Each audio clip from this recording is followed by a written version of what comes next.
Hi everyone, नमस्कार। इस video को देखने वाले सभी स्टूडेंट, सभी एस्पिरेंट, सभी दर्शकों का मैं बीइंग ऑफिशियल यूट्यूब चैनल पर स्वागत करता हूं।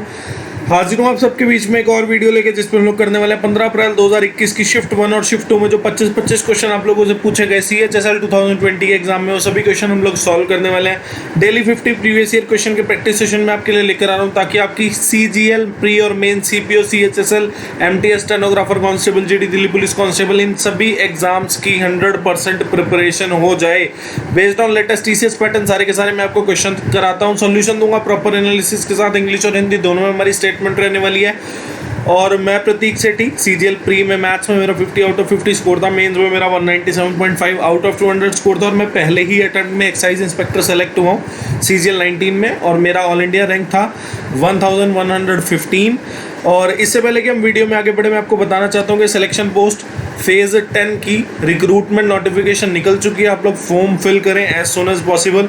और इससे पहले मैं CHSL 2020 के मैथ्स के क्वेश्चन की 2 वीडियो को प्रोवाइड कर चुका हूँ, सॉरी 2 नहीं 3 वीडियो मैं आपको प्रोवाइड कर चुका हूँ। अभी आपको आई बटन में उनकी प्लेलिस्ट दिख जाएगी। और उससे पहले मैं आपको अपने रिजल्ट आने पे जो फैमिली रिएक्शन का एक वीडियो था, वो मैं आपको प्रोवाइड कर चुका हूँ। एक बार वो वीडियो ज़रूर देख लेना ये वीडियो देखने के बाद, और वीडियो को एंड तक ज़रूर देखना, चैनल को सब्सक्राइब कर देना, ताकि जो भी वीडियो मैं आपके लिए लेकर आऊँ वो आपसे कभी मिस ना हो। और एक बहुत इंपॉर्टेंट वीडियो मैं आपके सामने लाने वाला हूँ, जिसमें मैं अपना CGL 19 का पूरा स्कोर कार्ड रखूँगा, प्री मेंस डिस्क्रिप्टिव सबके मार्क्स आपके सामने रखूँगा, और अपने चैनल का 1 साल 3 महीने का रिपोर्ट कार्ड भी पेश करूँगा कि मैंने आपको क्या क्या करा दिया अभी तक।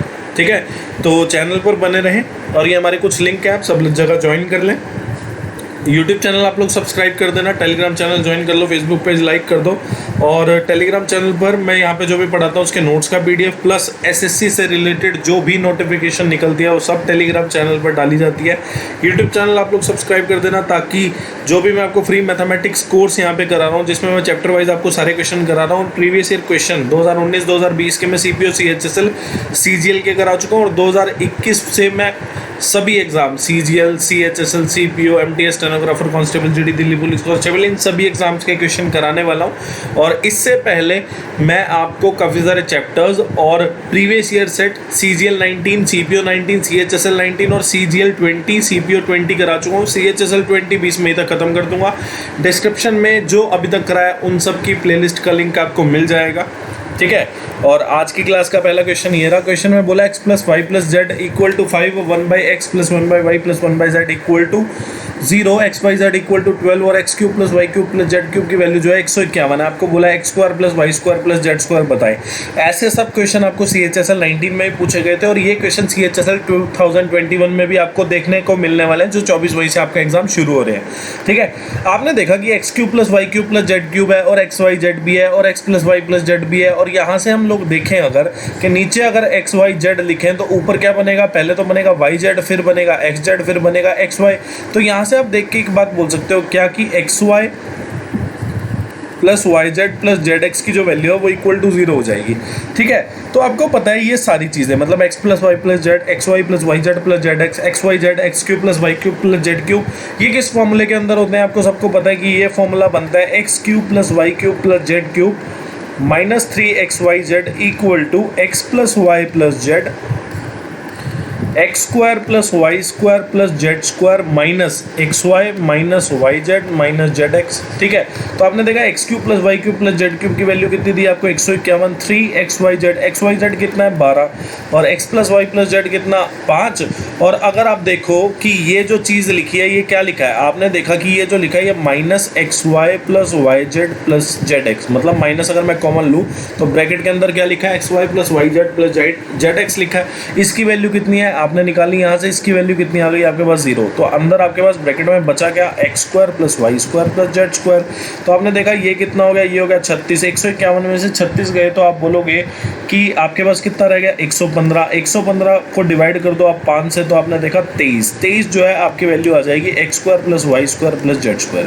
ठीक है, तो आपको x² + y² + z² की वैल्यू पूछा है।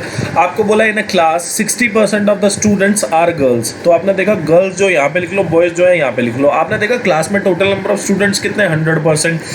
टोटल नंबर ऑफ स्टूडेंट्स 100% है, जिसमें से 60% गर्ल्स हो गई, तो बॉयज़ कितने होंगे? 40% होंगे।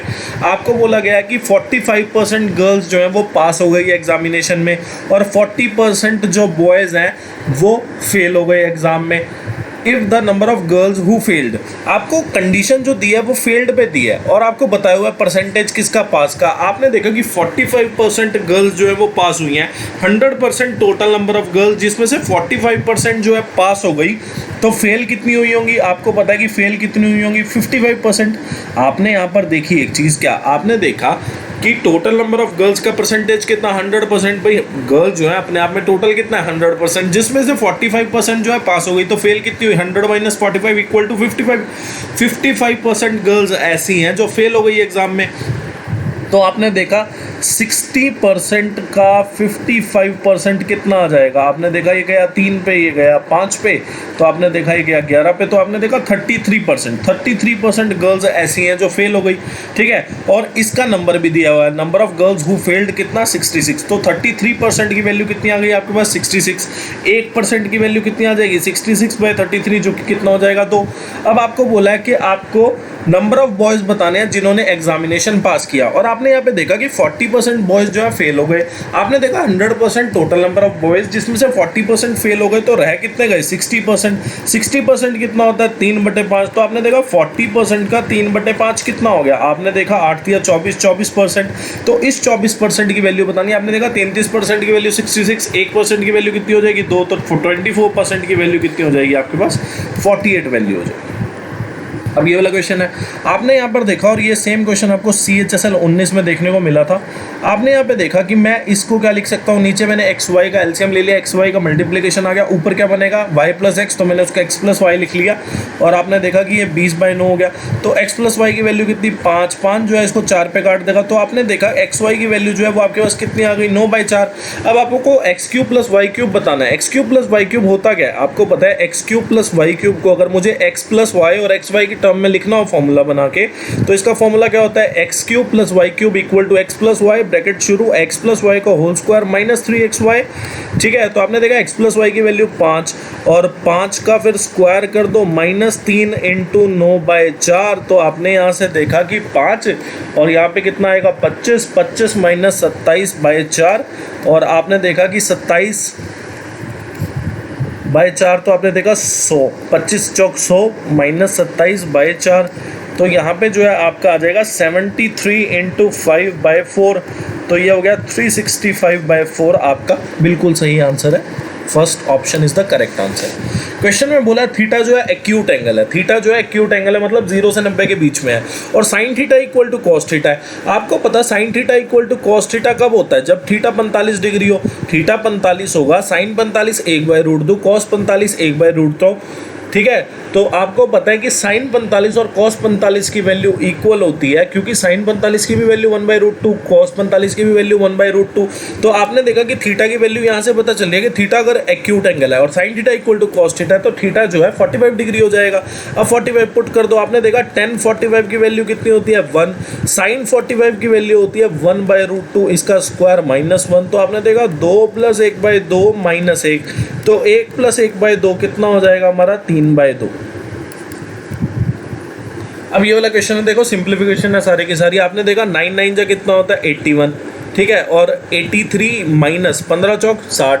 83 में से 60 अगर मैं घटाऊं तो आपको पता है 23 आ जाएगा। ठीक है, तो 81 + 23 कितना हो जाएगा? 104। अगर मैं 150 में से 104 घटाता हूं तो आपने देखा 46 आ जाएगा। ठीक है, तो 184 को 46 से डिवाइड करो और 25 उसमें ऐड कर दो, तो आपने देखा कि ये जो जाएगा ये 4 पे जाने वाला है। ठीक है, तो 25 में अगर मैं 4 जोड़ूं तो 29 आ जाएगा। ठीक है, नेक्स्ट क्वेश्चन। अब ये वाला क्वेश्चन है, क्वेश्चन में बोला है 2 3 5 4 1y 49x। ये क्वेश्चन भर भर के पूछा गया था आपको CHSL 19 के एग्जाम में। देखो CHSL 20 में रिपीटेड क्वेश्चन आ रहे हैं। आपको बोला गया कि ये जो नंबर है इसको डिविजिबल बाय 72 होना है। पहली बात तो आप क्या देखेंगे, आपने देखा 72 से अगर किसी नंबर को डिविजिबल होना हो तो वो नंबर 9 पे भी डिविजिबल होना चाहिए, वो नंबर 8 पे भी। मैंने क्यों तोड़ा 9 और 8 में, आपको पता है जब भी हम डिविजिबिलिटी चेक करते हैं, जैसे 72 की इस क्वेश्चन में डिविजिबिलिटी आपको चेक करनी है तो आपको 72 को को प्राइम में डिवाइड करना होगा, मतलब को प्राइम फैक्टर में डिवाइड करना होगा। अब 9 और 8 जो हैं वो 72 के क्रो प्राइम फैक्टर हैं। को प्राइम फैक्टर का मतलब क्या कि 9 और 8 में जो HCF होगा, हाईएस्ट कॉमन फैक्टर होगा, वो इक्वल टू 1 होगा। ठीक है, तो आपने सबसे पहले क्या करना है, आपने 72 को को प्राइम में स्प्लिट कर लेना है।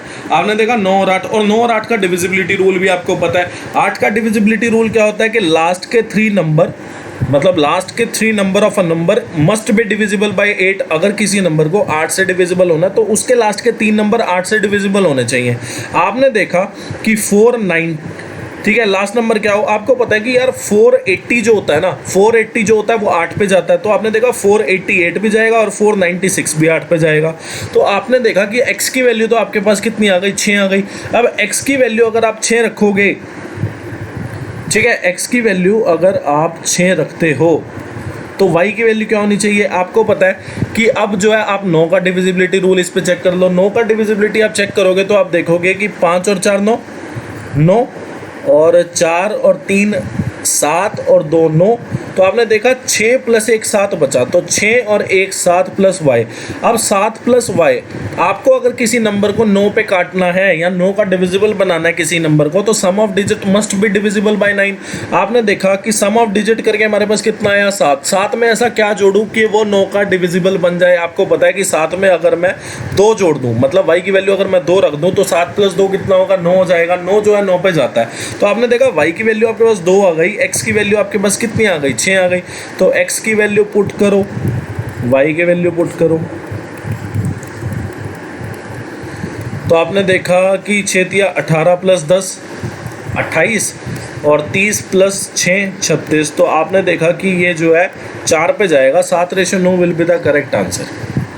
अब ये वाला क्वेश्चन है, आपको बोला है Rakesh sold a car for rupees इतना, मतलब 5 लाख रुपए में राकेश जो है कार को बेचता है एट अ 28% प्रॉफिट। वो कितने में बेचे ताकि उसको 32% का प्रॉफिट हो। आपने मान लिया, और ये क्वेश्चन भी डैम इम्पॉर्टेंट है, आप लोग रट लेना ऐसे सब क्वेश्चन को, ये आपको CHSL के एग्जाम में देखने को मिलेंगे। कॉस्ट प्राइस जो है आपने मान लिया 100%। आपने मान लिया कि कॉस्ट प्राइस जो है 100% है, मतलब राकेश ने जब कार खरीदी थी तो उसने 100% पे खरीद ली थी। मतलब कॉस्ट प्राइस जो हमने 100% मान लिया, तो राकेश ने जो कार खरीदी थी वो 100% पे खरीदी। आपने देखा कि उसने उसको 28% में बेचा, तो आपने देखा कॉस्ट प्राइस यानी कि उसने 100% पे तो खरीदा, 28% उसने प्रॉफिट कमाया, तो उसने कितने रेट पे बेचा, कॉस्ट प्राइस के 128% पे। ठीक है, आपने देखा कॉस्ट प्राइस अपने आप में 100%, उस पे 28% का प्रॉफिट कमाया। तो आपने देखा 100% खुद की वैल्यू, 28% का प्रॉफिट कमाया, तो कॉस्ट प्राइस की 128% वैल्यू पे बेचा। तो सेलिंग प्राइस आपका कितना आ गया, 128%। इसकी वैल्यू आपको कितनी दे रखी है, 5 लाख। ठीक है, तो 1% की वैल्यू कितनी आएगी, 1% की वैल्यू आ जाएगी 5 लाख बाय 128। अब आपको बोला गया कि कितने सेलिंग प्राइस पे वो उस कार को बेचता कि उसको 32% का प्रॉफिट होता। आपने देखा 100% तो कॉस्ट प्राइस, 32% का प्रॉफिट कमाना, तो सेलिंग प्राइस कितना होना चाहिए, 132%। 1% की वैल्यू पता है तो 132% की वैल्यू हम लोग निकाल लेंगे। तो आपने देखा कि ये तो 32 और ये गया 33 पे। अगर मैं 4 पे इसको काट रहा हूँ और 32 जो है 5 लाख को काटेगा, कितने पे काटेगा, 15,625 पे। तो 15,625 को अगर मैं 33 से मल्टीप्लाई करूँ तो आप देखते हो कि 5,15,625 आएगा, जो कि बिल्कुल करेक्ट आंसर है। क्वेश्चन में बोला है ratio of the curved surface area and volume of right circular cylinder. तो आपको पता है कर्ड सरफेस एरिया का फॉर्मूला क्या होता है, 2πRh। वॉल्यूम का फॉर्मूला क्या होता है, πr²h। इसका आपको रेशो दिया है कितना, 5:7। आपने देखा पाई से पाई जाएगा, r से एक r चला जाएगा, तो बना क्या, 2/r की वैल्यू आपके पास कितनी आ गई, 5/7। तो r की वैल्यू कितनी हो जाएगी, 14/5, जिसको मैं 2.8 लिख सकता हूँ। और आपसे रेडियस ही पूछा था तो 2.8 आ जाएगी। ये वाला क्वेश्चन है, आपको पता है जब भी दो ट्रायंगल सिमिलर हो, जैसे ट्रायंगल ABC जो है वो सिमिलर है ट्रायंगल EDF के, तो आपको पता है कि फॉर्मूला क्या बनता है, मतलब जो साइड होती हैं वो आपस में प्रोपोर्शन में होती हैं। जैसे ये AB, ये ED, फिर BC, DF और AC जैसे लिखा हुआ है, मतलब A पहले या C लास्ट में, तो E पहले F लास्ट में, ठीक है। इसका जो प्रोपोर्शन होता है वो पैरामीटर के तो डायरेक्टली प्रोपोर्शनल होता है, वो पेरीमीटर के तो डायरेक्टली प्रोपोर्शनल होता है, और एरिया के अंडर रूट होता है।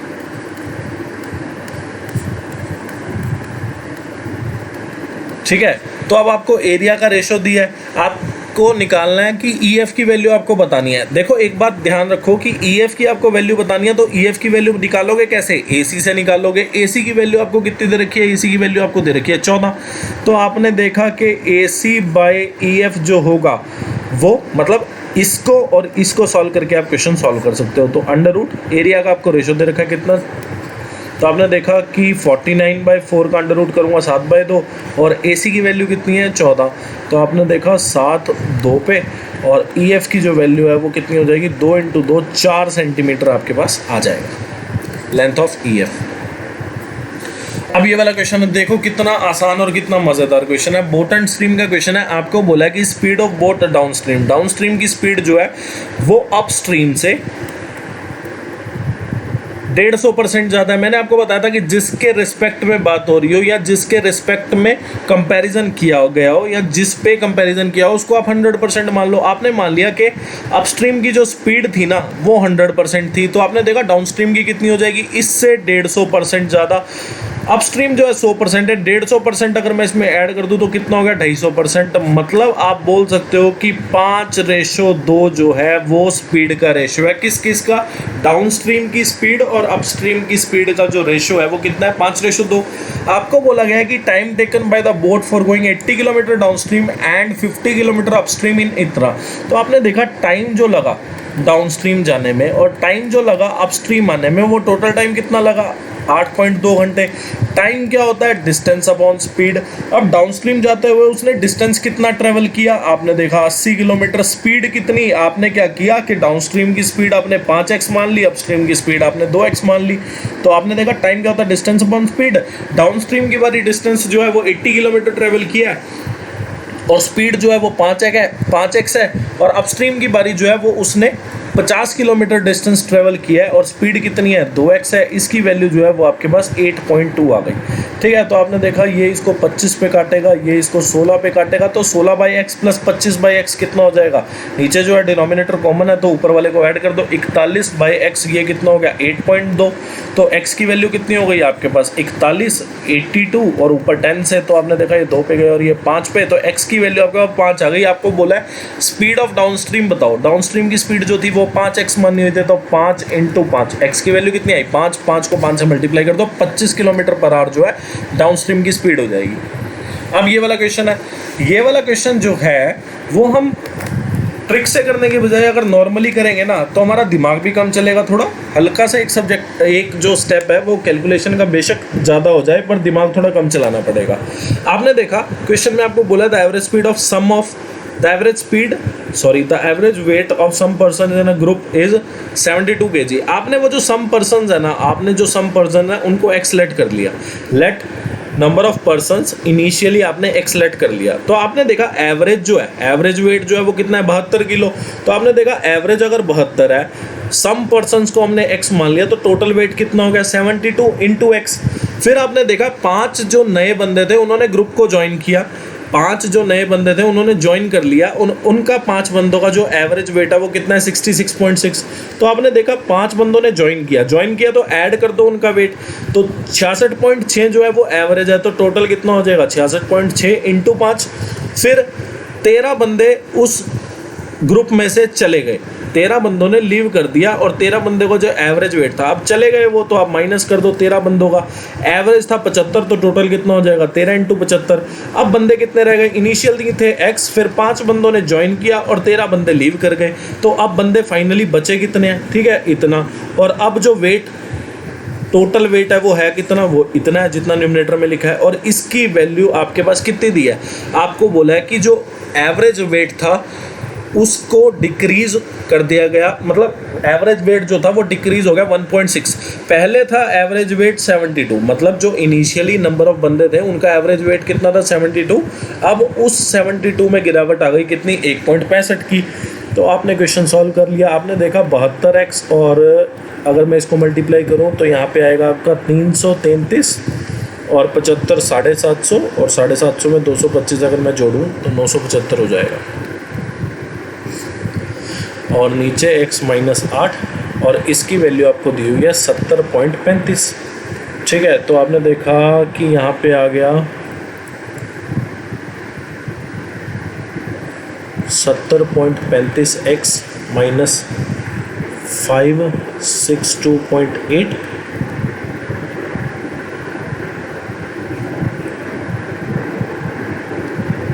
और यहाँ पे कितना आएगा 72x माइनस 642। ठीक है, तो आपने देखा कि अब नेक्स्ट स्टेप क्या बनता है कि 1.65y x सॉरी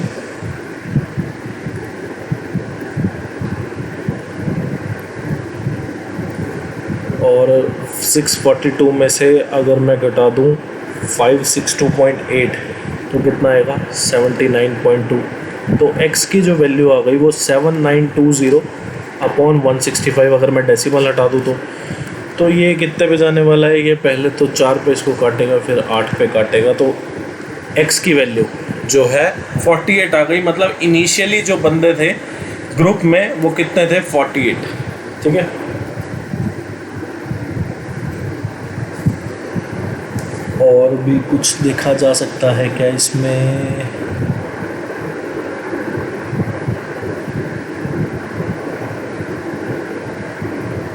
चलिए नेक्स्ट क्वेश्चन।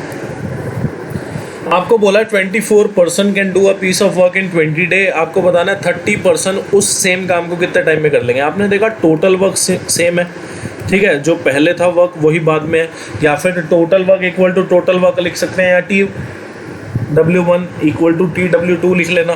तो आपने देखा M1 इंटू D1, क्योंकि टोटल वर्क का जो फॉर्मूला होता है वो क्या होता है MDH the real spices of India, man into day into R, M2 into D2। तो आपने देखा कि 24 M1 की वैल्यू, D1 की वैल्यू 20, D2 की वैल्यू आपको निकालनी है और M2 की पता है 30। तो ये गया 2 पे और ये गया 3 पे, ये गया 8 पे, 8 दूनी 16। तो 16 दिन लगेंगे काम को कंप्लीट करने में। अब ये वाला क्वेश्चन है, आपने देखा कि A जो है वो लाई कर रहा है 45 से 540 के बीच में, साइन ए की आपको वैल्यू दिया। देखो साइन ए की जो वैल्यू दिया वो 0.5 है। 0.5 का मतलब कितना होता है 1/2। ठीक है, तो 1/2 जो होता है साइन ए की वैल्यू होती है, तो ए जितना होगा वो कितना होगा 30 डिग्री। अब ए जो है वो 30 डिग्री हो सकता है, और आपको पता है कि साइन थीटा जो होता है वो साइन 180 माइनस थीटा भी होता है। मतलब साइन 180 माइनस थीटा की वैल्यू कितनी होती है साइन थीटा के इक्वल। तो साइन जो 30 होगा वो साइन 180 माइनस 30, जिसको मैं क्या बोल सकता हूँ साइन 150। तो 30 डिग्री साइन 30 डिग्री पे जितना होगा तो साइन 50 डिग्री पे भी उतनी ही वैल्यू होगी।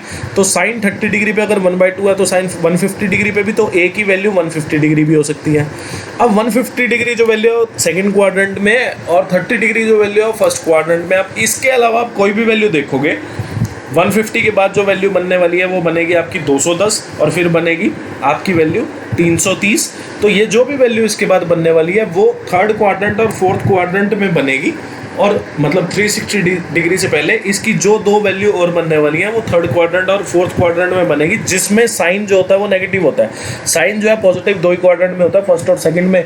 तो आपने देखा थर्ड और फोर्थ क्वाड्रेंट में वैसे ही नेगेटिव होता है। तो अब आप क्या कर सकते हो 360 में भी 30 जोड़ सकते हो, 360 में 150, क्योंकि 360 डिग्री के बाद जो है क्वाड्रेंट खत्म हो जाता है, फिर दोबारा फर्स्ट क्वाड्रेंट शुरू हो जाता है। 360 में अगर मैं 30 जोड़ूँ और 150 जोड़ूंगा तो सेकंड क्वाड्रेंट आ जाएगा 360 डिग्री के बाद, यानी कि कंप्लीट सर्कल के बाद या कंप्लीट एंगल के बाद।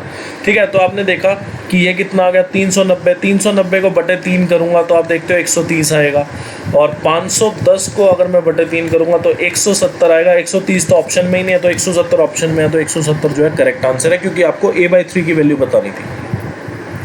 अब ये वाला क्वेश्चन है, क्वेश्चन में बोला ए बी जो है डायमीटर है सर्कल का, सी जो है पॉइंट है सर्कल पे, ठीक है, और डायमीटर है सर्कल का, ओ जो है वो सेंटर है, ठीक है, सी जो है कोई पॉइंट है सर्कल पे, आपने मान लिया कि सी पॉइंट जो है वो यहाँ पे होगा। एंगल बी ए सी की आपको वैल्यू दी है, बी ए सी यानी कि ये जो एंगल है इसकी आपको वैल्यू गिवन है, कितनी वैल्यू है ये 42 डिग्री। आपको बोला है कि एंगल बी ओ सी की वैल्यू बताओ। अच्छा, आपको बोला है एंगल बी ओ सी की, देखो बहुत आसान है। तो आपने मान लिया क्या, आपने मान लिया बी सी एक कॉर्ड है, आपने मान लिया कि बी सी एक कॉर्ड है। कॉर्ड जो सरकमफ्रांस के पॉइंट पे कोई एंगल बनाती है उसका 2 गुना एंगल बनाती है किस पे, सेंटर पे। तो आपने देखा बी सी एक कॉर्ड है जो सरकमफ्रांस के पॉइंट ए पे 42 डिग्री एंगल बना रही है, तो सरकमफ्रांस के सेंटर यानी कि ओ पे कितना बना देगी, उसका 2 गुना 84 डिग्री बना देगी, ठीक है। तो आसान क्वेश्चन है, तो कुछ भी नहीं है इसमें। और एक चीज़ और देख सकते हैं इसमें, चलो यही सबसे आसान है, यही ध्यान रख लेना, वरना क्वेश्चन तो बहुत सारे तरीक़ों से हो सकता है।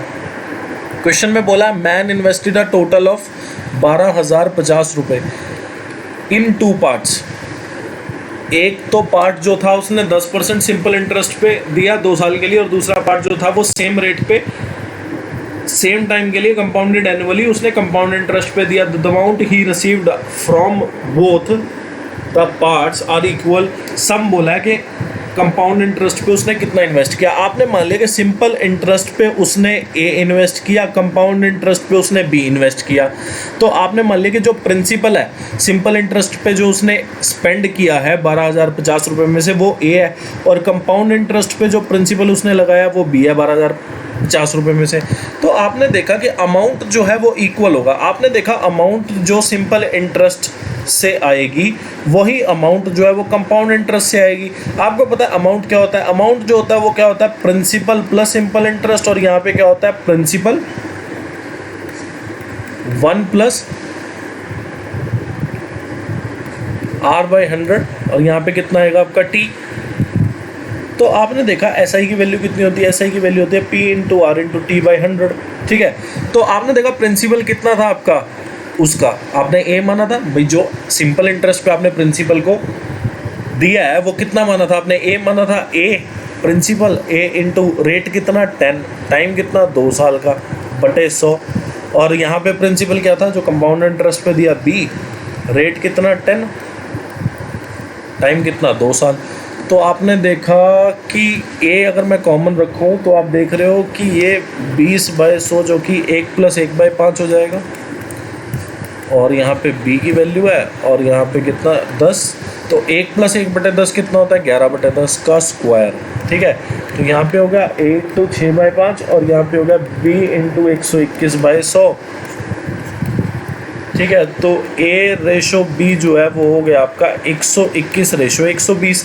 तो मतलब जो सिंपल इंटरेस्ट पे जो प्रिंसिपल दिया और जो कंपाउंड इंटरेस्ट पे प्रिंसिपल दिया वो आपस में इस रेशो में है। तो आपने देखा कि टोटल मिला के a + b की जो वैल्यू है वो कितनी है 12,050। मतलब 12,050 को हमने 2 टुकड़ों में बांटा था, एक टुकड़ा हमने सिंपल इंटरेस्ट पे दिया, एक दिया कंपाउंड इंटरेस्ट पे। तो आपने देखा दोनों का रेशो कितना 121 + 120, इसकी वैल्यू कितनी है इतनी। तो आपने देखा ये कितना हो गया 241 की वैल्यू है 12,050। तो एक की वैल्यू कितनी हो जाएगी, आपने देखा एक की वैल्यू आपके पास जो होने वाली है वो हो जाएगी 241 जो है, पहले तो जाएगा ही नहीं, इस पर 5 पे जा सकते हैं। हाँ, एक की वैल्यू किसके इक्वल आ जाएगी 50, और आपको बोला कि कंपाउंड इंटरेस्ट पे जो आपने सम इन्वेस्ट किया है उसकी वैल्यू बताओ। कंपाउंड इंटरेस्ट पे आपने बी इन्वेस्ट किया था, बी की वैल्यू जो है वो बी का रेशो जो है वो 120 है। 120 एक की वैल्यू अगर 50 है तो 120 की वैल्यू कितनी हो जाएगी 6,000 जो है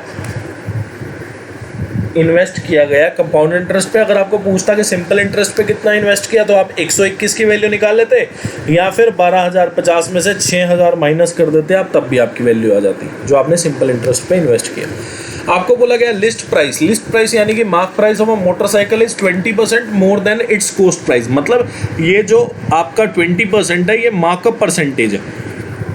मार्कअप परसेंटेज हम किसे बोलते हैं? मार्कअप परसेंटेज हम उसे बोलते हैं कि जब हम किसी चीज़ को किसी कॉस्ट प्राइस पे खरीदते हैं, उससे कितने परसेंट ज़्यादा हम उस पर लेबलिंग कर देते हैं कि यार इतना इसका मार्क प्राइस है। मतलब जो हमने मान लो कोई मोटरसाइकिल खरीदी, मान लो हमने 100 रुपये में कोई मोटरसाइकिल खरीदी और हमने अपने शोरूम में लगा दी उसको, उसका मार्क प्राइस क्या सेट कर दिया हमने? 100 रुपये, वो उस पर लेबल कर दिया। या कोई शर्ट हमने कहीं फैक्ट्री में से कोई शर्ट खरीदी, मान लो मैंने 100 रुपये की, और मैं अपनी दुकान पे उसको बेच रहा हूँ, उस पर लेबल लगा के कितने का कि इसका 120 रुपये जो है वो क्या है, इसका मार्क प्राइस है।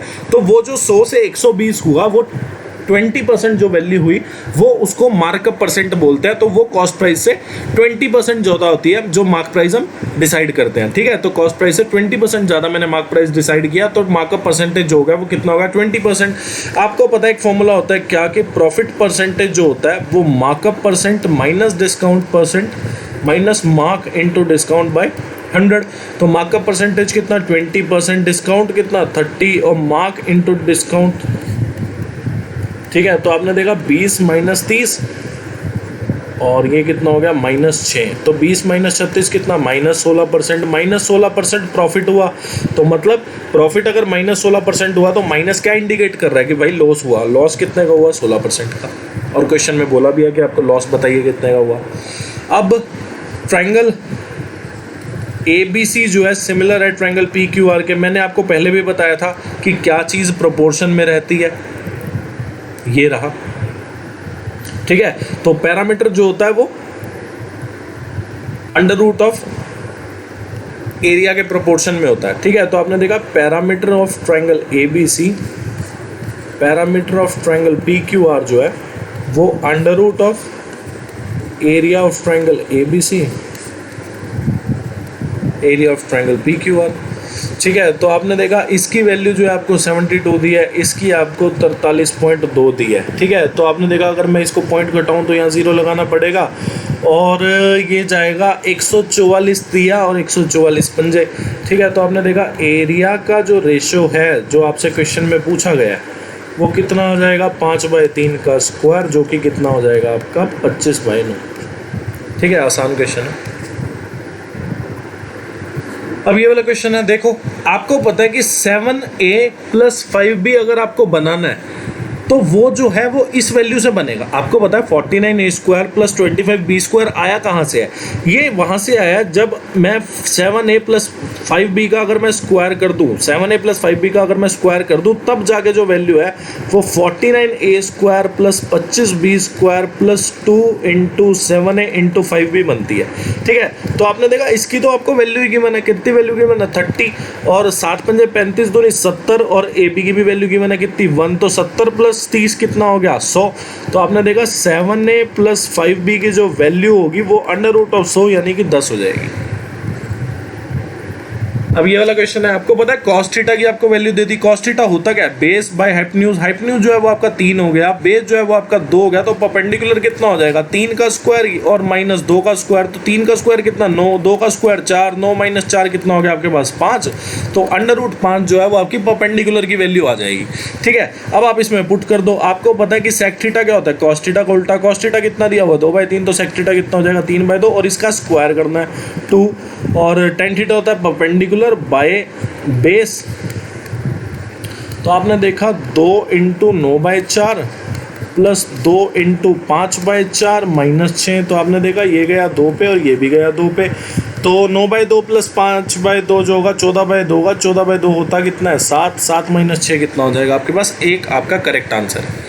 अब ये वाला क्वेश्चन है, आपको बोला AB एक डायमीटर है सर्कल का विद सेंटर O। AB एक डायमीटर है सर्कल का विद सेंटर O। सेंटर जो है यहाँ पे बना दो कहीं। The tangent at point C on a circle, मतलब एक पॉइंट C है, इस पे एक टेंजेंट ड्रॉ किया गया जो AB को बढ़ाने पे Q पे मिलेगा। मतलब AB को अगर मैं प्रोड्यूस कर दूं तो टेंजेंट जो है वो C पॉइंट से जो गो थ्रू हो रहा है वो आपको Q पे मिलेगा जब AB को एक्सटेंड कर दोगे। आपको बोला कि एंगल BAC की जो वैल्यू है वो कितनी है? आपको 34 डिग्री दी है, और आपको बताना है एंगल CQA, मतलब इसकी वैल्यू आपको बतानी है। देखो पहली चीज़ तो आप एक कर सकते हो क्या, कि आप O से C को अगर ज्वाइन कर दो। आपने क्या किया? आपने O और C को ज्वाइन कर दिया।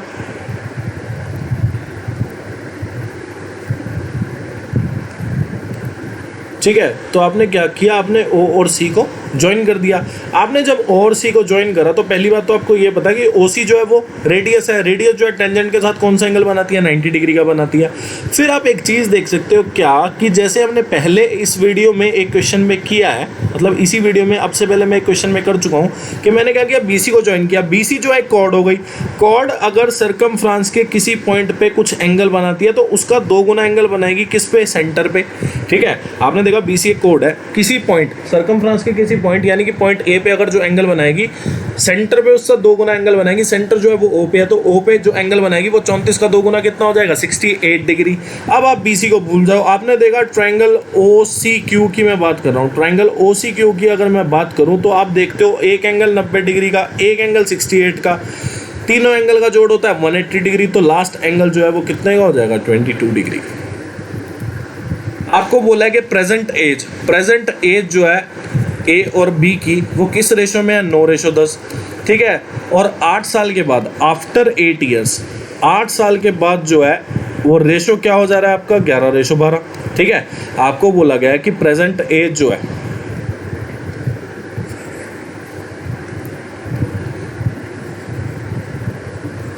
आपको बोला गया कि प्रेजेंट एज जो है ए और बी की वो किस रेशो में है, 9:10 में।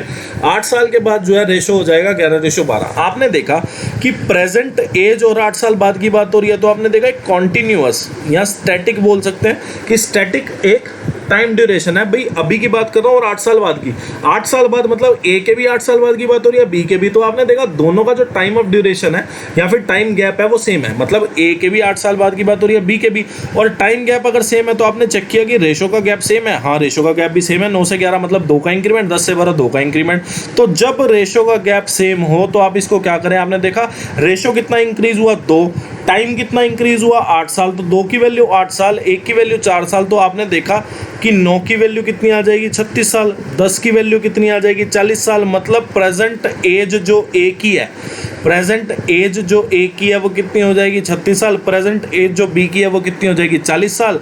आपको बोला है कि 3 साल बाद का इनका सम ऑफ एज बताओ आफ्टर 3 ईयर्स अभी से। मतलब प्रेजेंट एज अगर 36 है तो 3 साल बाद कितनी एज हो जाएगी, 39। प्रेजेंट एज अगर 40 है बी की तो 3 साल बाद कितनी हो जाएगी, 43। तो आपको इनका सम बताना है, सम कितना हो गया, 82। क्वेश्चन में बोला है इन 2019 if 20% of the other category, पहली बात तो अदर कैटेगरी कौन सी है, ये, इसका 20%। तो आपने देखा 15.7% का 20% मतलब 1/5 बताना है। तो ये जो है अंजीर फ्लेवर है, ठीक है, अदर कैटेगरी का 20% जो है अंजीर फ्लेवर है, ठीक है। और बोला गया है कि 4082 पीपल जो है वो प्रेफर कर रहे हैं अंजीर फ्लेवर को, ठीक है। तो आपने देखा इसकी वैल्यू कितनी हो गई, आपने देखा कि ये गया 5 पे, और 5 पे अगर मैं इसको काटूं तो ये कितना हो जाएगा, 3.14%। तो परसेंटेज में तो जो अंजीर फ्लेवर को प्रेफर कर रहे हैं या रेफर कर रहे हैं वो कितने हैं, 3.14%। और नंबर में कितना है, 4082। तो 1% की वैल्यू कितनी हो गई, 314, और यहाँ पे 100 कर दो, और ये गया 1 पे जाएगा पहले तो 314, और फिर उसके बाद ये जाने वाला है 3 पे, 4 तिया 12, ठीक है। तो 1% की वैल्यू जो है वो कितनी हो गई आपके पास, 1300। आपको बोला how many people were served, और आपको पता है कि ये परसेंटेज वाइज डिस्ट्रीब्यूशन है पाइट चार्ट में। तो टोटल परसेंट कितना होगा, 100%। 1% की वैल्यू अगर 1300 है तो 100% की वैल्यू कितनी हो जाएगी आपके पास, 1,30,000। यानी कि ए ऑप्शन जो है बिल्कुल करेक्ट है। आपको बोला गया the production of leather bags by company Y is equal to m times of the production of leather bags by company X. पहली बात तो प्रोडक्शन जो है वो इससे, तो कंपनी एक्स का जो प्रोडक्शन है वो कितना है, 2000, कंपनी वाई का कितना है, 5500, ठीक है। तो आपको बोला है कि 5500 जो है वो m टाइम्स है 2000 के। तो आपने 20 से 20 काटी, और ये 4 और ये 11। तो आपने देखा m की वैल्यू जो है वो 11/4, यानी कि ये कितनी हो गई, 2.75 हो गई। तो 2.75 जो है बिल्कुल आपका करेक्ट आंसर है। क्वेश्चन में बोला है out of total selected candidate from district B and D, rural candidate जो है वो 60% और 40% है। आपको बताना है कि अर्बन कैंडिडेट का जो नंबर है वो कितने % ज़्यादा या कम है। Number of selected urban candidates from D से, ठीक है, जो डिस्ट्रिक्ट डी है उससे बताना है कितना ज़्यादा है बी का अर्बन कैंडिडेट का नंबर, ठीक है। अब कोई लोग क्या करेंगे कि पहले परसेंटेज दिया है और पहले तो मैं देख लूँ बी कौन सा है, बी जो है वो ये है और डी जो है वो कौन सा है, ये, ठीक है। अब कई लोग तो क्या करेंगे कि परसेंट निकालेंगे, 25% इसका, 18% इसका, फिर उसका 40% और 60% निकालेंगे, फिर उसके बाद सॉल्व करेंगे। देखो मैं तो इन चीज़ों में पढ़ता नहीं बिल्कुल भी, मेरे को जब क्वेश्चन सॉल्व करना है तो मेरा तो सीधा सा फंडा है कि जब भी परसेंटेज बताना हो ना कि भाई कितने परसेंट ज़्यादा है कितने परसेंट कम है, हमें किसी वैल्यू को निकालने की ज़रूरत नहीं है। देखो कैसे, आपने देखा कि बी जो है वो 25% है टोटल का, ठीक है, और जो डिस्ट्रिक्ट बी है वो 25% है टोटल का, उसमें जो रूरल कैंडिडेट है वो कितने हैं, 60%। हमें बताने हैं अर्बन कैंडिडेट। जो बी डिस्ट्रिक्ट में लोग हैं वो अपने आप में 100% है, जिसमें से 60% जो है वो रूरल कैंडिडेट का परसेंटेज है, तो 40% जो है वो अर्बन कैंडिडेट का परसेंटेज हो जाएगा। तो ये कितना हो गया, 2/5। तो आपने देखा कि ये कितना हो गया, मतलब 10% जो है, मतलब टोटल का 10% बंदे ऐसे हैं जो सेलेक्ट हुए हैं अर्बन कैंडिडेट से डिस्ट्रिक्ट बी से, ठीक है। उसके बाद आपने देखा डिस्ट्रिक्ट डी का परसेंटेज कितना, 18%। अब इस 18% में जो 40% है वो रूरल कैंडिडेट है। आपने देखा 100% टोटल कैंडिडेट हो गए डिस्ट्रिक्ट डी के, जिसमें से 40% रूरल हो गए, तो 60% कितने हो जाएंगे, अर्बन। तो आपने देखा ये 3/5 और 18 3 54 को अगर मैं 5 से डिवाइड करूँ तो कितना आ जाएगा, 10.8%। अब ये बोला गया है the number of selected urban, B से जो अर्बन कैंडिडेट है वो कितने हैं, इतने, डी से जो अर्बन कैंडिडेट है वो इतने हैं। अब ये बोला है कितना ज़्यादा है कितने कम। पहली बात तो बी जो है वो कम है डी से, कितना कम है, 8.8 सॉरी, और पूछा किस पे है, लास्ट में क्या है, डी, तो 10.8 से डिवाइड कर दो और लेस है ये, ठीक है, बी जो है वो लेस है, तो मोर वाले तो दोनों ऑप्शन गलत ही हो गए। और उसके बाद 800 को 108 से अगर मैं डिवाइड करूं तो आप देखते हो 7 पॉइंट कितना आएगा, 7.4% आ जाएगा, ऑलमोस्ट बिल्कुल पास ही दिया हुआ है वैसे, तो 7.4% जो है बिल्कुल सही है आपका आंसर। लास्ट क्वेश्चन शिफ्ट 1 का, सॉरी 15 अप्रैल की, आपको बोला गया in the year 2019 if the import increased was by the same percentage as that in 2018। अच्छा, इम्पोर्ट क्या है, ये ओवर इट्स प्रीवियस ईयर, मतलब ये बोला गया है आपको कि 2019 में अगर इंपोर्ट देखा जाए तो वो उतना परसेंट ही इंक्रीज हुआ जितना 2018 में हुआ था 2017 से। तो आपने देखा 2017 में कितना इंपोर्ट, 400, 2018 में कितना है, 450। तो आपने देखा कितने परसेंट का इंक्रीमेंट हुआ, आपने देखा 50 का इंक्रीमेंट हुआ किस पे, 400 पे इंटू 100%। तो आपने देखा कि ये गया 8 पे और ये गया 12.5 पे, तो 12.5% का इंक्रीमेंट हुआ। आपको बताना है अमाउंट ऑफ इम्पोर्ट बतानी है आपको 2019 में कितना हुआ। तो 2018 से 2019 में भी 12.5% का इम्पोर्ट होगा। तो आपने देखा 450 जो है 2018 में इम्पोर्ट हुआ और इंक्रीमेंट कितने का होगा, 12.5%। खुद की वैल्यू इसकी 100%, 450 की खुद की वैल्यू 100%, 12.5% का इंक्रीमेंट तो कितना हो जाएगा, 112.5। तो आपने देखा कि ये गया इतने पे, और अगर मैं इसको फर्दर सॉल्व करूँ तो आप देखते हो कि इसको सॉल्व करके आपका फाइनली आएगा 506.25। तो 506.25 करोड़ जो है वो अमाउंट है जो 2019 में इंपोर्ट से आई है, ठीक है। अब ये शिफ्ट 2 का पहला क्वेश्चन,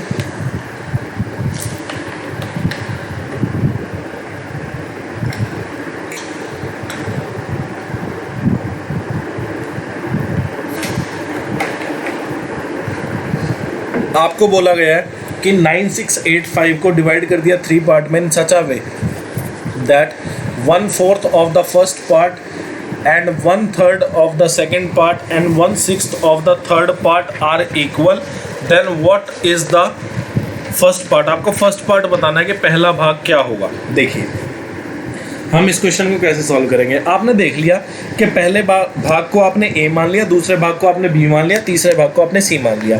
तो आपने देखा 1/4 पहले भाग का 1/3 दूसरे भाग के और 1/6 तीसरे भाग के इक्वल है। आपने देखा कि नीचे फ्रैक्शन है, फ्रैक्शन हटाने के लिए आप लोग क्या कर सकते हैं, आपने देखा 4, 3 और 12 इनका एलसीएम, 4, 3 और 6 इनका एलसीएम कितना होगा, 12, 12 से आप मल्टीप्लाई कर दो तो आपने देखा 3a 4b और 2c, मतलब 3a equal to 4b equal to 2c है। तो हम क्या कर सकते हैं, a ratio b ratio c बना सकते हैं। कैसे, आपने देखा जब a की बात करेंगे तो b और c के कोफिशिएंट को मल्टीप्लाई कर देंगे। जब हमें a का रेशो बनाना तो हमने b और c के कोफिशिएंट को मल्टीप्लाई कर दिया। जब b का रेशो बनाना है तो a और c के कोफिशिएंट को मल्टीप्लाई कर देंगे। जब c का रेशो बनाना है तो हमने a और b के कोफिशिएंट को मल्टीप्लाई कर देना है। तो आपने देखा कि यहाँ से कितना आ गया, 8/6/12। तो आप इसको काट भी सकते हो फर्दर, 4/3/6।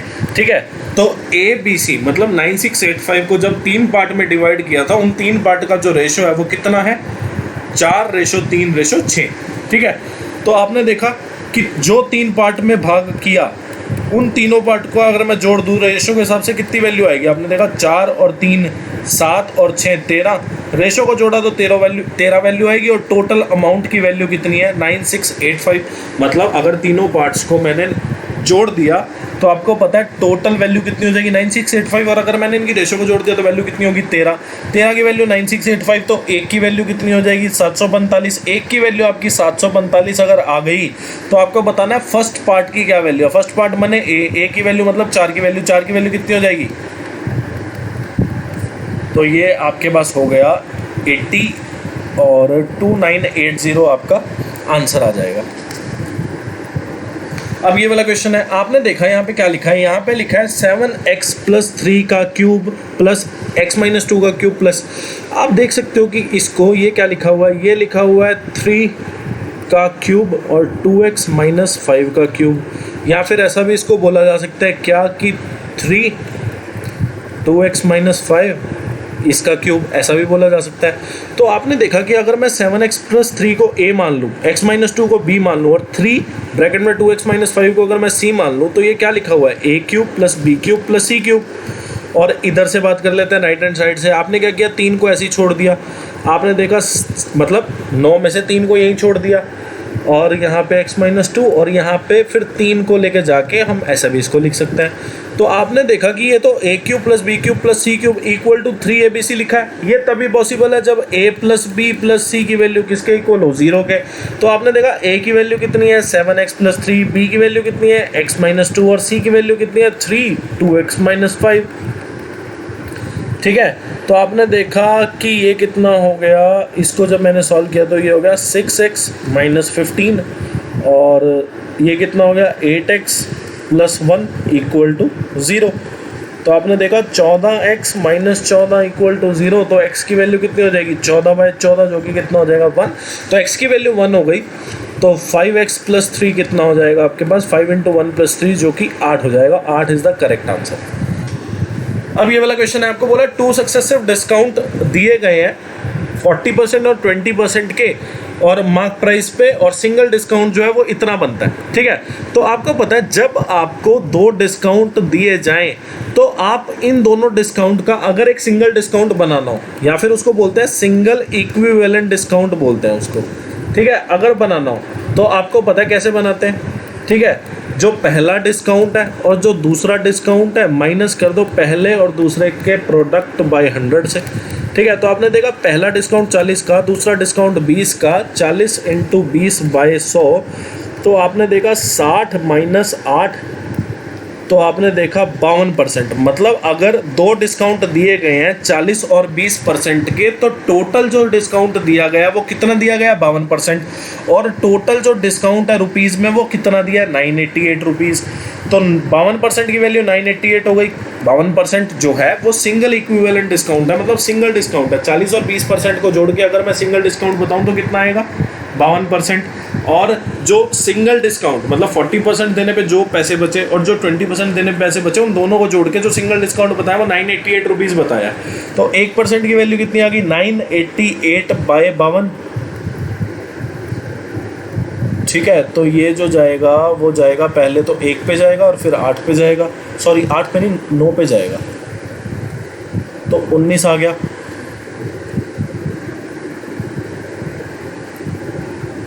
तो 1% की वैल्यू कितनी आ गई आपके पास 19। अब आपको मार्क प्राइस बताना है। अब मार्क प्राइस आप कैसे बताओगे? देखो मेरी एक चीज़ ध्यान से समझना, मैं आपको क्या बोल रहा हूँ। आपको पता है कि मार्क प्राइस पे ही हमेशा डिस्काउंट आता है। मतलब मैं ये बात बोल रहा हूँ कि मार्क प्राइस है जो है 1000, ठीक है। अगर मैं इस पे 20% डिस्काउंट बोलूँ तो आप बोलोगे कि सर इस पे जो डिस्काउंट आएगा वो 200 आएगा। अब मार्क प्राइस अपने आप में 100% था, इसका जो 100% का जो 20% है वो कितना आपके पास आएगा? 200 आएगा। मतलब जो मार्क प्राइस है उस पर डिस्काउंट कैलकुलेट होता है। तो आपने देखा डिस्काउंट का जो 1% है इसकी वैल्यू 19 हो गई। अगर डिस्काउंट का मैं 100% बना दूं, मतलब डिस्काउंट जो 1% है उसकी वैल्यू 19 होगी, 1% की वैल्यू 19 होगी। अगर मैं इस 1% से 100% बना दूं तो आपको पता है कि 100% की वैल्यू किसकी होगी? मार्क प्राइस की, क्योंकि मार्क प्राइस पे जो है वो डिस्काउंट आता है। तो मार्क प्राइस पे अगर डिस्काउंट आता है तो 1% डिस्काउंट की वैल्यू अगर 19 है तो 100% यानी कि मार्क प्राइस की वैल्यू जो है वो आपके पास कितनी आ जाएगी? 1900 रुपये, ठीक है। तो 1900 आ जाएगी। तो D option is the correct answer. अब ये वाला क्वेश्चन है कैसे निकलेगा? देखो पहले तो एक चीज़ आपको पता होनी चाहिए, आपको x माइनस वाई का होल स्क्वायर यानी कि आपको x square plus y square minus x y, तो x square plus y square की तो आपको वैल्यू पता ही है, एक्स वाई की वैल्यू आपको पता करनी है। देखो आपने क्या किया, इस इक्वेशन में दोनों साइड स्क्वायर कर दिया। आपने देखा x square plus y square plus 2xy की जो वैल्यू है वो 5 का स्क्वायर यानी कि 25 हो जाएगी। X square plus y square की वैल्यू जो है 17 आ गई। 25 में से 17 गए तो आप बोलोगे कि 17 में 5 तो 8 आ जाएगा। एक्स वाई की वैल्यू आपकी 4 आ जाएगी, ठीक है। तो x माइनस वाई का होल स्क्वायर जो है वो x square plus y square minus 2xy, तो 2 इंटू 4, तो 17 में से 8 गया 9 आ जाएगा। आसानी है। क्वेश्चन में बोला है कि ए बी और ए सी दो साइड हैं ट्राइंगल ए बी सी की, जिनको जब प्रोड्यूस किया गया डी और ई तक, ठीक है, तो bisector of the exterior angle. अब एक्सटीरियर एंगल जो है वो एक तो ये बनता है और एक्सटीरियर एंगल जो है ये बनता है। तो इन दोनों का जो बाइसेक्टर है, मतलब एक्सेंटर की बात हो रही है। आपको पता है जब एक्सटर्नल एंगल बाइसेक्टर जो है वो आपस में मिलते हैं तो एक्सेंटर बन जाता है। तो आपने देखा the bisector of the exterior angle two formed intersect each other, मतलब ये दोनों बाइसेक्टर इंटरसेक्ट कर गए कहाँ पे? आई पे। अब ये जो आई है ये आपका इन सेंटर बन चुका है। आपको बोला गया if angle A C B is equal to 55 degree और एंगल ए बी सी जो है वो 44 डिग्री है। आपको क्या बताना है? आपको बताना है एंगल बी आई सी। 55 नहीं है, यहाँ पे 66 है, ठीक है। आपको ये वाला एंगल बताना है। आपको पता है इस एंगल की जो वैल्यू होती है, एंगल बी आई सी की जो वैल्यू होती है वो 90 degree minus angle A by 2 होती है, क्योंकि एक्स सेंटर है। अगर इन सेंटर होता तो इन सेंटर का एंगल निकालने के लिए क्या करते हैं? 90 degree plus angle A by 2। तो आपने देखा कि अगर ये 44 का है, ये 66 का है और ये तीसरा एंगल कितने का हो जाएगा? आपको पता है sum of all angle of triangle is 180 degree. इन दोनों का जोड़ कितना हो गया? 110। अगर 110 में 180 में से घटाऊँ तो कितना आएगा? 70। तो 70 डिग्री जो एंगल ए आ गया, तो 90 में से 70/2, 70/2 कितना हो गया? 35। 90 में से अगर 35 चला गया तो 55 डिग्री आ जाएगा। अब ये वाला क्वेश्चन है, आपको बोला गया if N integer n is divided by 6, अगर n को मैं डिवाइड कर दूं 6 से तो रिमाइंडर आता है 5। आपको बोला गया कि what is the remainder if 9n is divided by 6। आपने देखा n/6 किया तो रिमाइंडर 5 आ गया। अब 9x/6 किया मतलब नंबर को 9 गुना कर दिया या नंबर को 9 से मल्टीप्लाई कर दिया। अगर आप नंबर को 9 से मल्टीप्लाई करोगे तो आपको रिमाइंडर को भी 9 से मल्टीप्लाई करने पड़ेगा। तो आपने देखा 9 पंजे कितना हो गया? 45। अब 45 को आप 6 से भाग दोगे तो आप देखते हो कि 42 तो एज इट इज चला जाएगा। 3 रिमाइंडर आपके पास आने वाला है।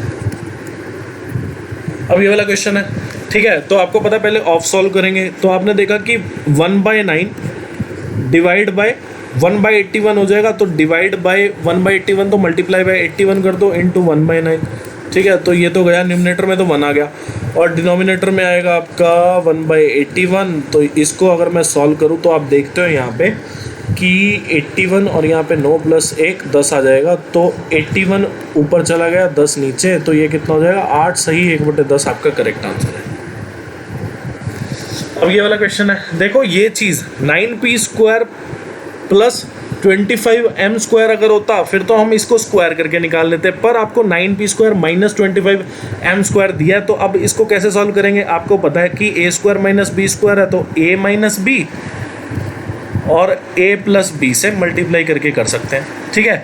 तो अब आप एक चीज़ देख रहे हो यहाँ पे प्लस माइनस भी है ऑप्शन में, तो उसका भी ध्यान रखेंगे। दूसरी चीज़, आपको 3p माइनस 5m की वैल्यू पता है, 3p प्लस 5m की वैल्यू आपको नहीं पता, वो आपको निकालनी पड़ेगी।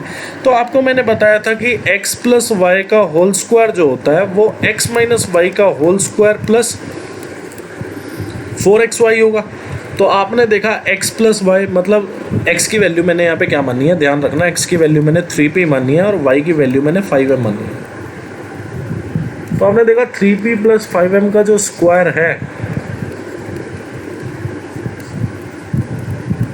Plus 4 into 3p into 5m,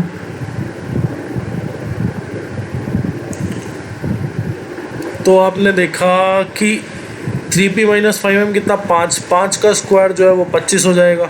4 दिया 12 पंजे 60 इंटू pm, तो आपने देखा 25 प्लस 360 जो है pm की वैल्यू 6 है, तो 25 प्लस 360 कितना हो गया 385। तो 3p प्लस 5m जो है वो कितना हो जाएगा plus minus under root of 385। आपको पता है जब इधर स्क्वायर हो तो इधर अंडर रूट करेंगे तो प्लस माइनस आ जाता है। तो 3p माइनस 5m की वैल्यू कितनी 5 इंटू प्लस माइनस 385, तो प्लस माइनस 5 अंडर रूट 385 जो है आपका करेक्ट आंसर होगा। अब ये वाला क्वेश्चन देखो कितना आसान है। आपको बोला है the simple interest for 9 year be equal to 45% of the principal. आपको पता है सिंपल इंटरेस्ट का फॉर्मूला क्या होता है? सिंपल इंटरेस्ट का फॉर्मूला होता है p into R into T by 100, ठीक है। और आपको पता है कि टाइम आपको कितना दिया है कि 9 साल की बात हो रही है, और सिंपल इंटरेस्ट जो है वो कितना है? सिंपल इंटरेस्ट जो है वो 45% जो है वो p के इक्वल है, मतलब प्रिंसिपल के इक्वल है। तो आपने देखा p से p चला गया और 100 से 100 चला गया, 9 से 5 चला गया, तो आपने देखा रेट की जो वैल्यू है वो 5% आ जाए। अब ये वाला क्वेश्चन है, देखो एक चीज़ आपको बहुत अच्छे से यहाँ पे समझ आ रही है क्या, कि आप अभी तक करते आए हैं ये चीज़ क्या, कि आप देख रहे हैं कि यहाँ पे अगर मैं साइन एक्स की वैल्यू 1 रख दूँ, मतलब सबको दिख रहा है, बहुत क्लियरली दिख रही है ये चीज़, या फिर आप 1π/6 यानी 30 डिग्री 45 90 और 60 डिग्री पुट करके देख लेना, तब आपको समझ आ जाए तो आ जाए, या क्वाड्रेटिक सॉल्व कर लेना। देखो मुझे सीधा सीधा दिख रहा है कि साइन एक्स की वैल्यू अगर मैं 1 रख दूँ तो आपको पता है यहाँ पे 1 4 इंटू 1 प्लस 3, तो 3 और 1 4 माइनस 4 कितना हो रहा है 0। Left hand side equal to right hand side, मतलब साइन एक्स की जो वैल्यू है वो 1 के इक्वल है, मतलब एक्स जो है वो कितना है π/2 यानी कि 90 डिग्री। अब ये वाला क्वेश्चन है, बोला 2 पर्सन P और Q, 2 बंदे हैं P और Q, आपस में एक दूसरे से 844 मीटर दूर है, ठीक है। they both start cycling simultaneously in the same direction। Same direction मतलब अगर P इस डायरेक्शन में जा रहा है तो Q भी इसी डायरेक्शन में जा रहा है। P जाएगा 12 मीटर पर सेकंड पे, Q जाएगा 8 मीटर पर सेकंड पे। क्यों? क्योंकि अगर P को ओवरटेक करना है Q को, मतलब P को अगर ओवरटेक करना है Q को, P को अगर पीछे छोड़ना है Q को, तो P की स्पीड ज़्यादा होनी चाहिए, Q की स्पीड कम होनी चाहिए। तो आपने देखा कितना टाइम लग जाएगा। टाइम क्या होता है? Distance upon speed. डिस्टेंस कितना 844, स्पीड कितनी? अब स्पीड तो दोनों की कैलकुलेट होनी है, तो आपको पता है जब दोनों बंदे सेम डायरेक्शन में मूव कर रहे हैं तो स्पीड जो है रिलेटिव स्पीड काउंट होगी। रिलेटिव स्पीड जो है माइनस हो जाएगी एक दूसरे से। क्यों? क्योंकि सेम डायरेक्शन में मूव कर रहे हैं। तो आपने देखा 844 नीचे कितना 4, तो ये आ गया 211 सेकंड। 211 सेकंड को अगर मैं मिनट में चेंज करूँ तो आपको पता है 3 मिनट 31 सेकंड बनते हैं, क्योंकि 180 सेकंड में 31 सेकंड जोड़ूंगा 211, तो 180 सेकंड जो होते हैं वो 3 मिनट होते हैं। ये क्वेश्चन आप खुद से कर लेना, क्योंकि पिछली वीडियो में भी ये क्वेश्चन कराया था, आसान क्वेश्चन है। अब ये वाला क्वेश्चन है, इसमें लॉस दे दिया और इसी वीडियो में इससे पहले प्रॉफिट पे आ चुके हैं। क्वेश्चन के पहले भी प्रॉफिट पे बेचा, बाद में भी प्रॉफिट पे बेचा। देखो कैसे करेंगे। आपने मान लिया कि कॉस्ट प्राइस आपने क्या मान लिया 100%। कॉस्ट प्राइस जो है 100% है, 15% का घाटा हो गया। खरीदा 100% पे 15% का नुकसान हो गया, तो सेलिंग प्राइस कितने का गया 85%। 100% का खरीदा 15% का लॉस हो गया, मतलब 15% वैल्यू कम हो गई, तो वैल्यू रह कितनी गई 85%। 85% जो है सेलिंग प्राइस हो जाएगा, और सेलिंग प्राइस है कितना रुपीज़ में 8670, तो 1% की वैल्यू कितनी आ गई 8670 बाई 85, आपको बताना क्या है, आपको बताना है कि अगर वो 15% लाभ कमाता, 100% का खरीदा, 15% फ़ायदा कमा लिया, तो मतलब वो 115% पे बेचेगा। तो 115% की वैल्यू कितनी आ जाएगी? ठीक है, तो चलो करते हैं सॉल्व। तो आपने देखा 5 पे काट सकता हूँ इन दोनों को, ये 17 पे गया और फिर ये 510 पे गया, तो 510 इंटू 23 कितना हो जाएगा? 11,730। C option is the correct answer. अब ये वाला क्वेश्चन है, कितना आसान है। आपको पता है सेक थीटा जो होता है, सेक स्क्वायर थीटा जो होता है वो क्या होता है? 1 + 10 स्क्वायर थीटा। तो 1 + 15 का स्क्वायर और सेक थीटा की वैल्यू आ जाएगी। 15 का स्क्वायर कितना होता है? 225 में एक जोड़ा 226 का अंडर रूट। या फिर टेन थीटा जो होता है वो क्या होता है? Perpendicular by base. तो हाइपोटेन्यूज कितना आ जाएगा? 15 का स्क्वायर 225 बेस का स्क्वायर, और सेक थीटा क्या होता है? हाइपोटेन्यूज बाय बेस, बेस कितना 1। अब ये वाला क्वेश्चन है, देखो आपको पता है tan 60 की वैल्यू कितनी होती है? √3 का स्क्वायर कितना हो गया? 3। उसके बाद sin 45 की वैल्यू होती है 1/√2, 1/√2 का स्क्वायर कितना? 1/2। और उसके बाद अब आपको पता है cosec 53 डिग्री जो है, cosec 53 जो है, मैं इसको लिख सकता हूँ। आपको पता है sec 90 - 53, और 90 - 53 कितना हो जाएगा? sec 37। ये कितना लिख सकता हूँ? sec 24। ठीक है, अब cos 24 इंटू sec 24, sec 24 क्या होता है? 1/cos 24। तो इससे ये कटा, और sec 37 क्या होता है? 1/cos 37। इससे ये कटा, तो नीचे बचा कितना? cos 60 कितना होता है? √3/2। सॉरी, cos 60 होता है 1/2, sin 60 होता है √3/2।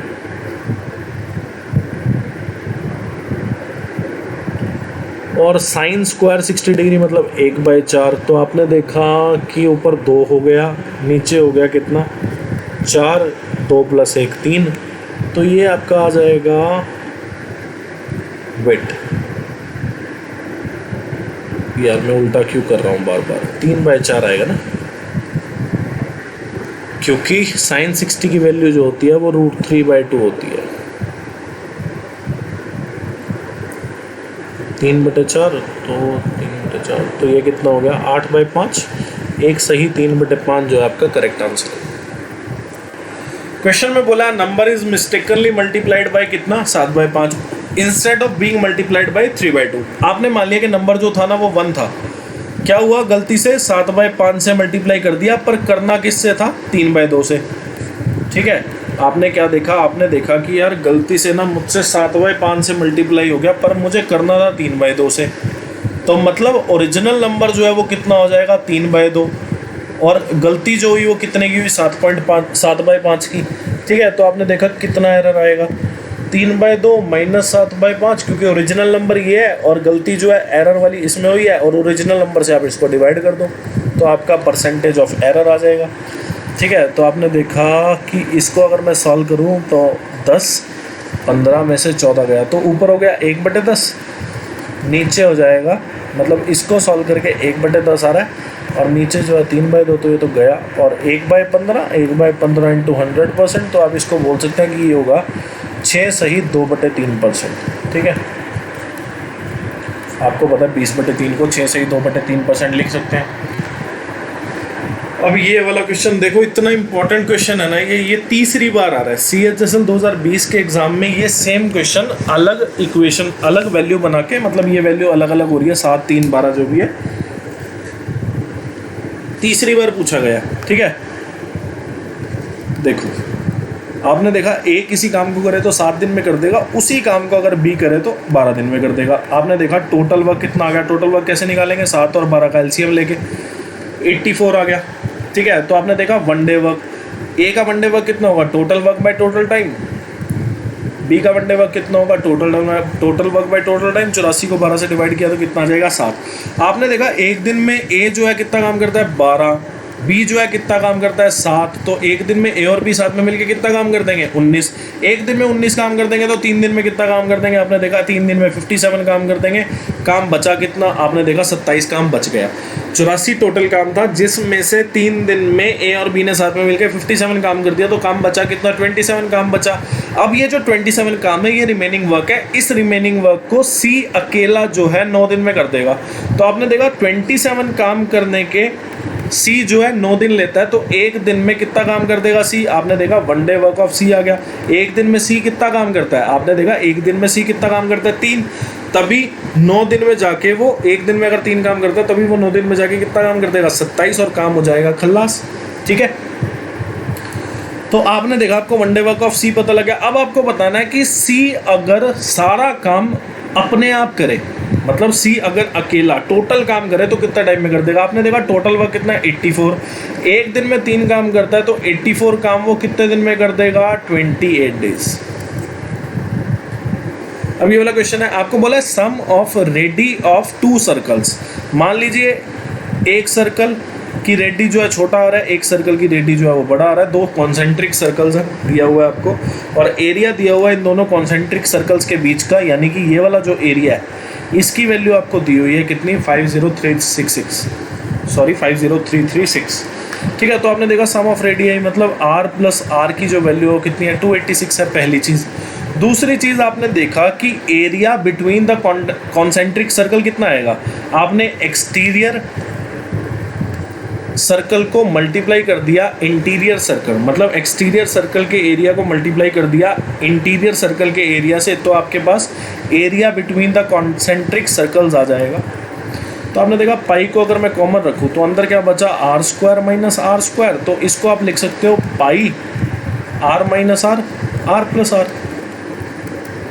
ठीक है, तो आपने यहाँ पे देखा कि r प्लस आर की वैल्यू कितनी है 286। अब 286 इसको काटेगा तो कितने पे काटेगा 286 इसको काट सकता है। पहले तो ये 1 पे जाएगा क्योंकि 56 1 पे जाएगा, 1 के बाद ये जाएगा 7 पे और फिर जाएगा ये 6 पे। ठीक है, तो 176 आ गया। और पाई की वैल्यू कितनी होती है 22/7। अगर मैं 22 को इससे काटूँ तो 8 पे जाएगा, और 8 7 56, तो r माइनस आर की वैल्यू जो है वो 56 आ जाएगी। अब आपको 2 इक्वेशन मिल गई, 2 वेरिएबल। r प्लस आर की वैल्यू पता है 286 है, r माइनस आर की वैल्यू आपको पता है कितनी है 56। तो आपने देखा 2r की वैल्यू कितनी हो जाएगी 2r, मतलब दोनों इक्वेशन को जोड़ा तो आपको पता है छोटे r से छोटा r कैंसिल आउट हो गया, तो 2r की जो वैल्यू है वो कितनी हो जाएगी 342। तो r की वैल्यू हो गई 171। अब इस r की वैल्यू 171 है, तो छोटे r की वैल्यू कितनी होगी 286 में से 171 अगर मैं निकाल दूं तो कितना रह जाएगा 115। मतलब 2 रेडी जो हैं उनकी वैल्यू है 171 और 115। डी ऑप्शन जो है बिल्कुल सही है। अब क्वेश्चन में बोला था diameter of a semi circle, diameter जो है सेमी सर्कल का वो कितना है 5.6 सेंटीमीटर। तो आपने देखा डायमीटर अगर 5.6 मीटर है, सॉरी, तो रेडी कितनी हो जाएगी आपकी, रेडियस कितनी हो जाएगी 2.8 मीटर। ठीक है, अब आपको पैरामीटर बताना है। देखो आपको पता है कि पूरे सर्कल का जो पेरीमीटर होता है वो 2πr होता है, तो सेमी सर्कल यानी कि आधे सर्कल का पैरामीटर कितना होगा πr। अब πr जो है वो ये वाली लेंथ है, ये वाली जो लेंथ है ये πr है। ठीक है, और अगर आपको पैरामीटर बताना है तो आपको ये वाली लेंथ जो ये डायमीटर है इसको भी इंक्लूड करना पड़ेगा, ये भी सेमी सर्कल में ही आता है। तो इसकी वैल्यू कितनी है 2r। तो आपने देखा 22/7 2.8, और 2r की वैल्यू कितनी हो जाएगी 2 × 2.8 कितना 5.6। तो आपने देखा 8.8 और 5.6 को अगर मैं जोड़ दूं, 8.8 5.6 को अगर मैं जोड़ दूं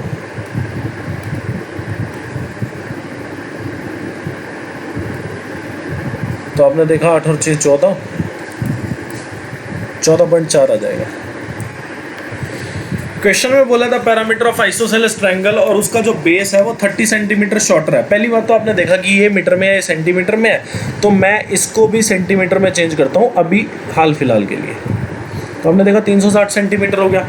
तो आपको बोला है पैरामीटर ऑफ आइसोसेलेस ट्रायंगल जो है वो 360 सेंटीमीटर, और जो बेस है ना वो शॉर्टर है 30 centimetre each of the equal side. आपने मान लिया कि इक्वल साइड जो थी वो x थी, तो ये भी x हो जाएगी, और ये जो बेस है वो 30 छोटा है इससे। तो आपने देखा पैरामीटर की जो वैल्यू है वो कितनी हो जाएगी एक्स के हिसाब से इतनी, और पैरामीटर आपको दिया कितना है क्वेश्चन में, इतना।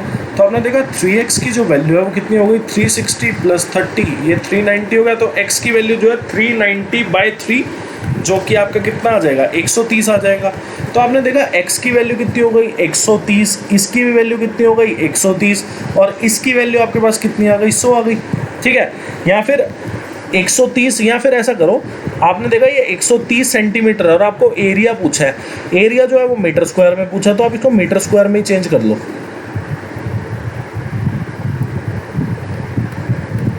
ठीक है, तो x की वैल्यू जो है वो कितनी आ गई आपके पास, 130 सेंटीमीटर, तो इसको मैं बोल सकता हूँ 1.3 मीटर। तो ये 1.3 मीटर हो गया, ये भी 1.3 मीटर, और ये जो 130 - 30, तो ये हो गया 100 सेंटीमीटर। 100 सेंटीमीटर जो है वो 1 मीटर होता है। अब आपने क्या किया, आइसोसेलेस ट्रायंगल है तो आपने एक मीडियन बोल सकते हो, हाइट बोल सकते हो, कुछ भी बोल सकते हो आप।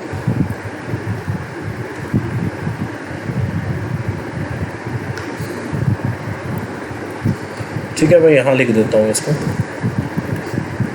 तो आपने देखा एक हाइट आपने ड्रॉ कर दी। अब आपको पता है आइसोसेलेस ट्रायंगल में यही मीडियन होती है, यही हाइट होता है, यही एल्टीट्यूड होता है, यही एंगल बाइसेक्टर होता है, यही परपेंडिकुलर बाइसेक्टर होता है। तो आपको पता है मीडियन है तो 2 इक्वल पार्ट में डिवाइड कर देगा, मतलब ये भी 0.5 हो गया, ये भी 0.5 हो गया।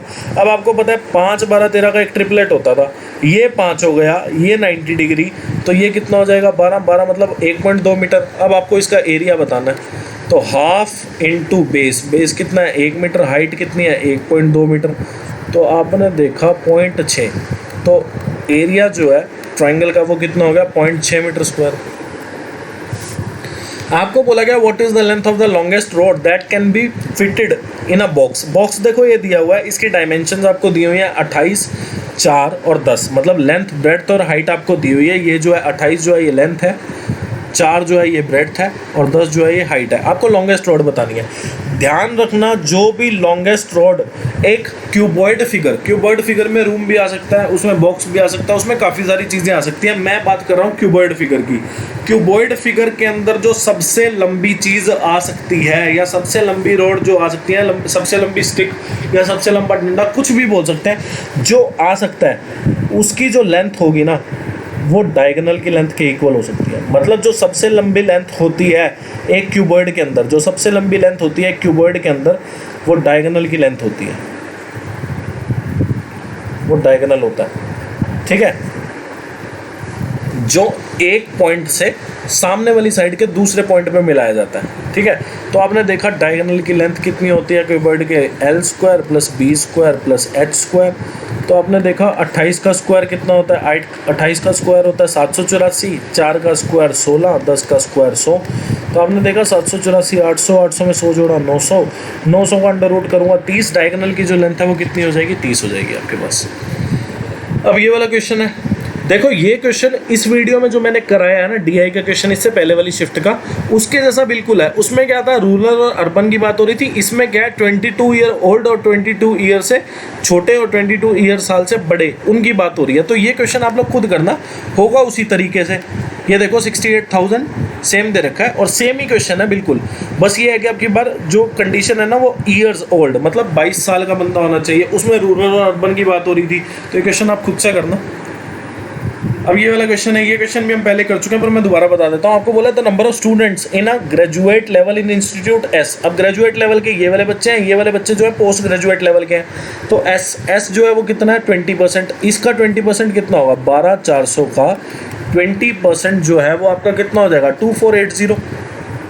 ठीक है, is approximately what percentage more than the number of students in post graduate level in level S in institute S. Institute S कितना 18%।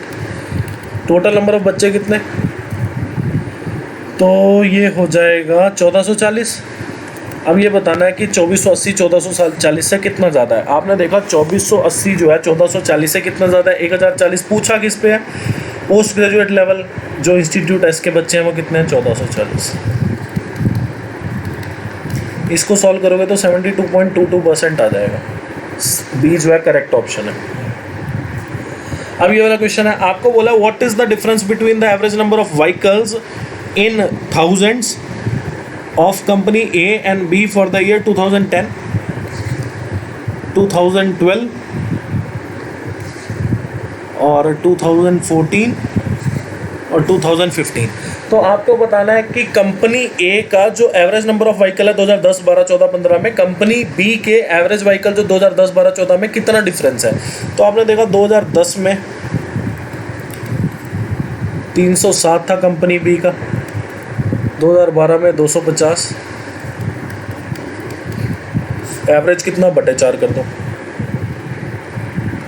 और कंपनी ए का जो है वो कितना है 260, 2012 में 224, 2014 में 266, 348 बाई 4। तो आपने देखा इसका अगर जोड़ करूँ मैं तो इसका जोड़ करके आएगा 1283/4 और इसका जोड़ करके आएगा 1098/4। इसकी वैल्यू आएगी 274.5, इसकी वैल्यू आएगी 320.75। इन दोनों का आपसे डिफरेंस पूछा तो डिफरेंस कितना आ जाएगा 25 और यहाँ पे आएगा 46.25 जो आपका करेक्ट आंसर है। लास्ट क्वेश्चन आज का, और इस क्वेश्चन में ना गलती है, ठीक है। इसकी इक्वेशन जो है ना प्रॉपरली दी नहीं हुई। इसकी इक्वेशन जो है आपको बोला हुआ है कि कंपनी बी का जो एवरेज नंबर ऑफ व्हीकल है 2011, 12, 13, 14 का, ठीक है, उससे 24% ज़्यादा है कंपनी ए का 2009 का नंबर ऑफ व्हीकल्स, ठीक है। पर उल्टा करके क्वेश्चन सॉल्व हो रहा है। क्वेश्चन पता कैसे सॉल्व हो रहा है, मतलब आंसर जो है वो कंपनी ए में अगर मैं 24% इंक्रीमेंट कर दूं, मतलब नंबर ऑफ व्हीकल जो कंपनी ए के हैं 2009 में, अगर इसको मैं 24% इंक्रीज कर दूं, जो कि 100% खुद की वैल्यू, 24% इंक्रीमेंट तो कितना हो जाएगा 124%। ये जो है वो एवरेज नंबर ऑफ व्हीकल्स आ रहा है इन कंपनी बी, ठीक है।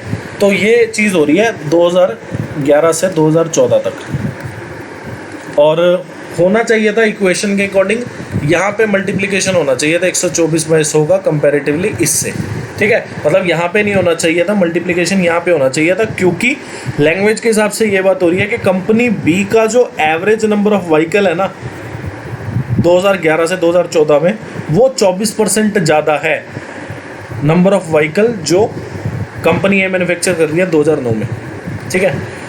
तो एवरेज नंबर ऑफ व्हीकल्स निकाल लो। आपने देखा कि 2011 में कंपनी बी कौन सी है, गोल वाली।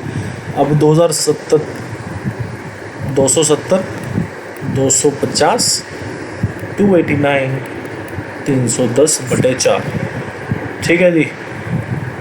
तो आपने देखा कि ये कितना आ जाएगा, ये आ जाएगा 1119/4, और कंपनी ए के जो व्हीकल हैं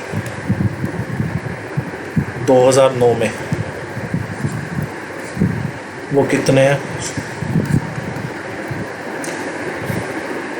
अब आप इसको सॉल्व करेंगे तो आप देखेंगे 225.6 करोड़ आ जाएगा, 225.6 आ जाएगा, और ये ऑप्शन डी है। इसके अलावा कोई ऑप्शन नहीं मैच हो रहा था जब हम average number of vehicle in company B को मल्टीप्लाई कर रहे थे 124/100, मतलब उसमें हम 24% का इंक्रीमेंट कर रहे थे, ठीक है। तो इस वीडियो में इतना ही। वीडियो अच्छी लगी हो वीडियो को लाइक कर देना, चैनल को सब्सक्राइब कर देना, शेयर कर देना, फ्रेंड रिलेटिव नोन जो आपका तैयारी कर रहा हो उसकी मदद हो जाएगी, थोड़ी तैयारी अच्छे से कर पाएगा। कमेंट कर देना जो भी SW में आपको क्वेश्चन दिया, कोई आपके अच्छे रिव्यूज़ हो, फॉलो कर लेना। Thanks for watching this video. आप लोग खुश रहें, तैयारी करते रहें। Thank you.